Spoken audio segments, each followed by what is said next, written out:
Hey everyone, it's Clint. I started recording this video already once, and I don't know why, it was going totally off topic. So we're gonna refocus here. This is gonna be better. Okay, so I did this stream. It was pretty great. It was the other night, and look at who's on the panel. That's me at the top. You've got Vaughn Klaus, really great writer, awesome dude. Mitch Breitweiser, outstanding professional artist. Eric Weathers, you've seen him many times, letterer extraordinaire, and Ethan Van Sciver. And when I looked around at this, I had this moment of just awe. And that is, I'm basically nobody, essentially nobody in comics, but having a YouTube channel and being able to put a narrative out there, put something out there, content, have a voice, that is what provided me an opportunity like this and many others where I can actually talk and mingle and get to know comic book professionals and network with people. Now, it wasn't because I was putting out ads that I wanted to talk to people. It wasn't because of any blog posts that I had written. It wasn't because of any comic books that I made, frankly. Essentially, this is because of the YouTube channel, because I've put the effort into making a video most every day, recording it every evening and then posting it the next day, and having some kind of narrative out there. It's incredibly powerful. If you can have a narrative or control a narrative or put your spin on things, I mean, we all do it. There's nothing wrong with it necessarily. You're just speaking. However, you can definitely use that power for evil. I absolutely agree with that. But it's so important. They use it in politics all the time because it is everything in politics to control the narrative, at least surrounding yourself, but also your opponents. And that's where you get some competition involved. Okay, so what does this have to do with comic books? It has everything to do with comic books. Unfortunately, it's kind of shocking that indie comics, the comic industry at large, is in the state that it's in right now, but this is the truth. Everybody has some kind of an interest in comics, one way or another, many different ways, but everybody has some kind of an interest, and there is power in controlling the narrative. And I hope this isn't new, and I want to show you some things that are important. So I want to show you this comment in the comment section from the stream that we did from GPez. GPez says, Sweetcast, are any of you guys doing a Comic-Con next year? Now, I've had this question a few times. Personally, I want to go to a convention. It's been something I've always wanted to do, to be on the other side of the table. I'd love to go and be on a panel or something like that, and maybe share crowdfunding stuff or something about YouTube. I'm sure there's something I could bring to the table. I think that would be a ton of fun. I'd love to do it and be kind of something on my bucket list. Now, the fact that this question even comes up, the question comes up because there's a lot of fear surrounding going out in public for some reason, because of opinions expressed online, people that you associate with, this panel of people that I associated with, all these kinds of things. There's this implied threat that going out in public at a convention, showing our faces, would be dangerous for us. This is a narrative that many people believe, and that is because many other people have perpetuated this. It is not on accident. This is absolutely on purpose. I'm going to show you some examples and we'll get into it. All right, this is not a reaction video to the comic book cuts video. Many of them are very similar, so I just picked a recent one here.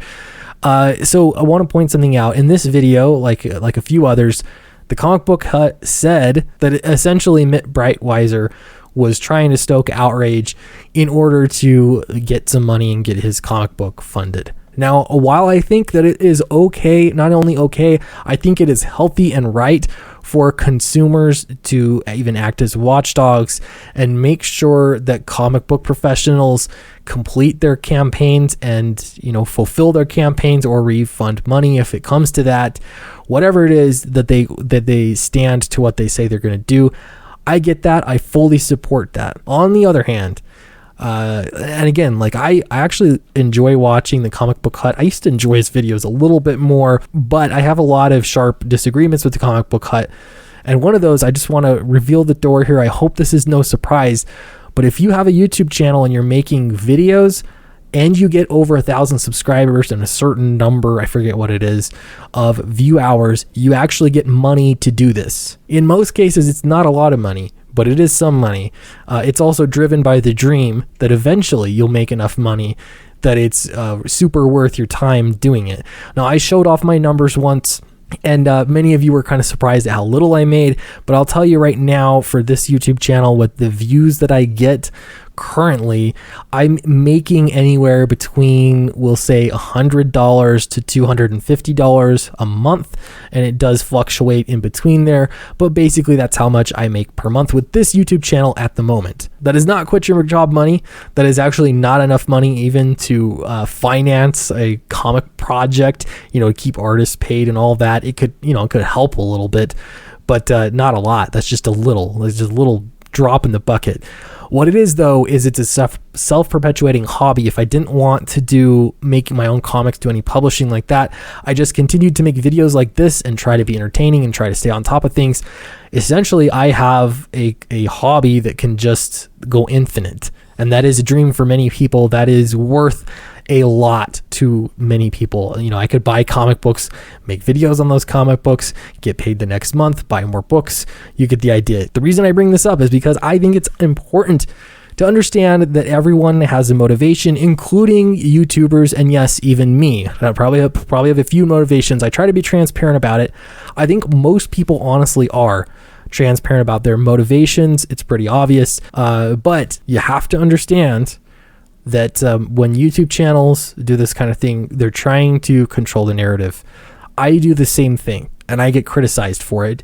I take sort of a different approach.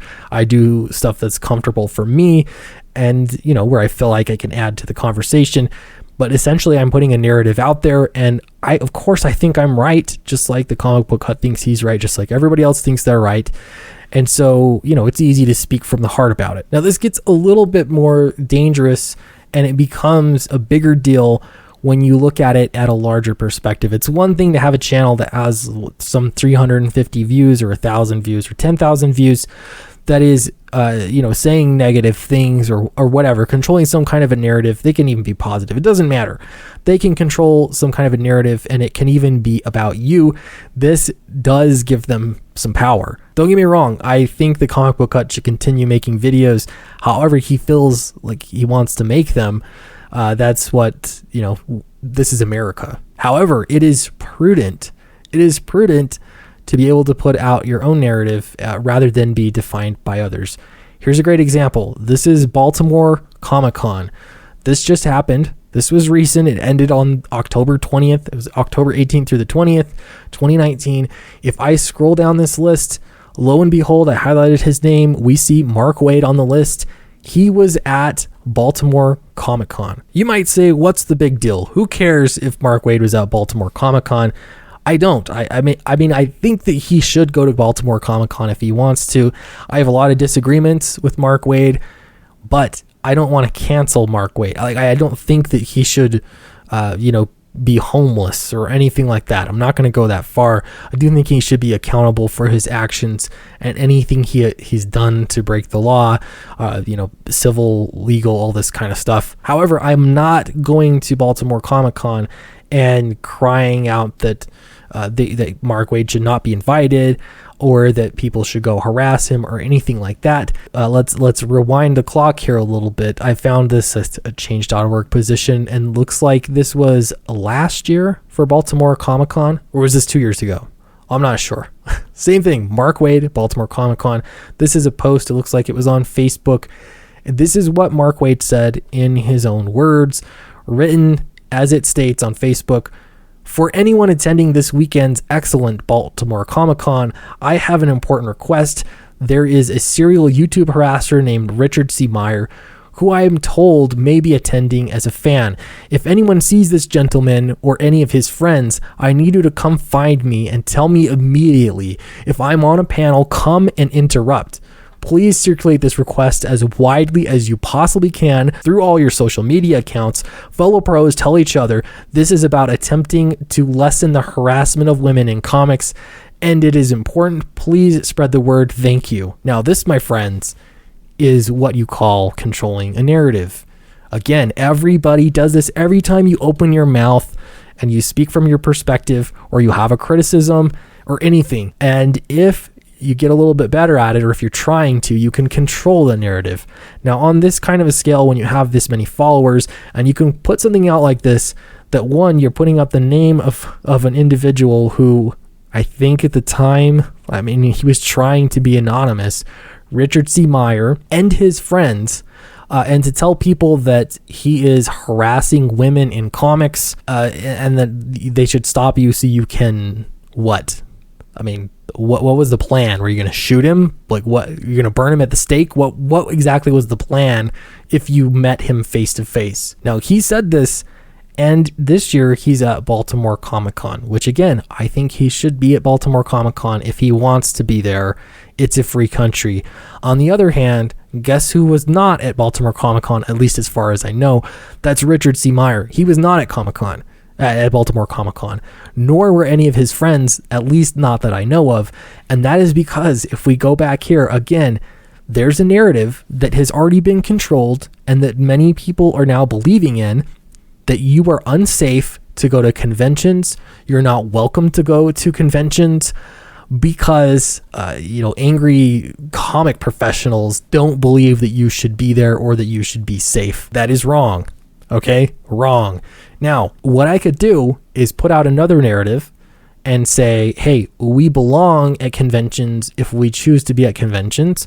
Another route would be to say, no, Mark Waid, you don't belong at a convention, and try to keep him out of the convention. But honestly, this kind of attempt to control the narrative really doesn't have as much power, I think, as most people like to give it. If you believe that you deserve to go to a convention just like everybody else, you have a right to go there, a right to be there. I think the best thing you can do is go to that convention, expect to be safe. I mean, don't be naive, but if you treat the scenario, the situation, like there's no truth, this is, blatant idiocy, and you deserve to go to convention if you want to and be safe. That's how you can take the narrative back. Now, it might not be so easy if people push back, but honestly, this is not a good position to be standing from, is to keep people out of just from attending a convention even. That is insane, especially because, again, he himself went to this convention, and again, your boy Zach did not go to the convention. The power of YouTube, yeah, here we go. We're going to go, this is a little YouTube video inception. I tried to find the original. I don't know why I was having a hard time, so I just found my own video on Sweetcast on the Mark Waid thing when he was on the Nerdist channel. So I'm going to play this little clip for you, and we will sort of dissect this. As much as we could spend all day talking comics and superheroes, you're here for a very serious reason. Mark, you have unfortunately become the target of a lawsuit. I have. Okay. He has become the target of a lawsuit. That is what we call controlling the narrative. You are the victim. You have been targeted for a lawsuit. It doesn't have anything to do with your own actions. Your own actions. This is just one. Where was it at? This is just one of the examples, right? This is actually not what he's being sued for, but that's pretty bad. On a YouTube channel that gives you the opportunity to speak to at least 4,500 people at the time. I'm sure now it has many more views. Look at that ratio, by the way. Yikes. But it allows you to speak to that many people and set out that narrative that there's an injustice happening and you were the victim. All right, so it really comes down to this. I think these are the most important points that I want to make. One is that when somebody asks me if I am going to a comic convention, my answer is always going to be if I feel like going. It's never going to be no because of safety. I hope not, at least. And I get it. Like, sometimes there are legitimate threats and legitimate circumstances, specifically where you might be afraid for your safety. That is unfortunate, and it is the fault of the people that are making threats or things like that. But in generally speaking, you should be able to go to a convention knowing that you're going to behave yourself like a human being, like a normal adult civil person. And in fact, this goes the same for getting any kind of publishing contract. I thought about this a lot too. Rather than saying, that's right, I can never write for Marvel or DC or Image for that matter, because I'm not welcome there. What I've just done there is basically accepted blacklisting myself. I have in effect blacklisted myself. I have conceded to the narrative that has been given. And just like in politics, if you don't have a counter narrative, if you don't fight to control the narrative, then the narrative will control you. And so while I have no desire, at least not anytime soon, to ever write for Marvel or DC, or even Image Comics for that matter, being published to them, I am not going to agree that I am not welcome there, because I'm going to force them to prove that I'm not welcome there. And then that's on them.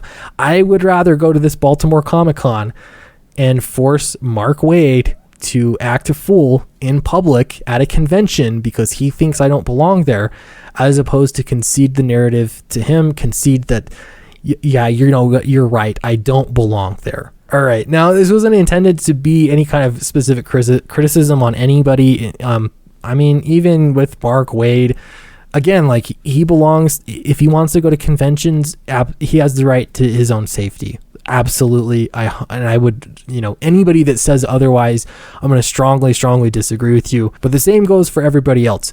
You are not some kind of outcast. You're not some kind of freak. If you like comics, you're welcome to have any political opinions that exist under the sun and still continue to like comics and participate and be published by any publisher that wants to work with you or anything. And so, yeah, this is important. I think definitely for me going forward, yeah, I want to go to conventions, and I'm going to go to conventions. Anybody that says otherwise, that is their problem. Thanks very much for listening. Don't forget to like, subscribe. I guess that's it for the most part. Downcast is coming very, very soon. I've been talking to the printer, and we're just getting some of the really fine details worked out. But it sounds like, I think at the moment, things are working correctly. And so, yeah, I just want to make sure the book looks good. We're going to get that printed and shipped, and life is going to be great. So thanks very much, and I will see you next time.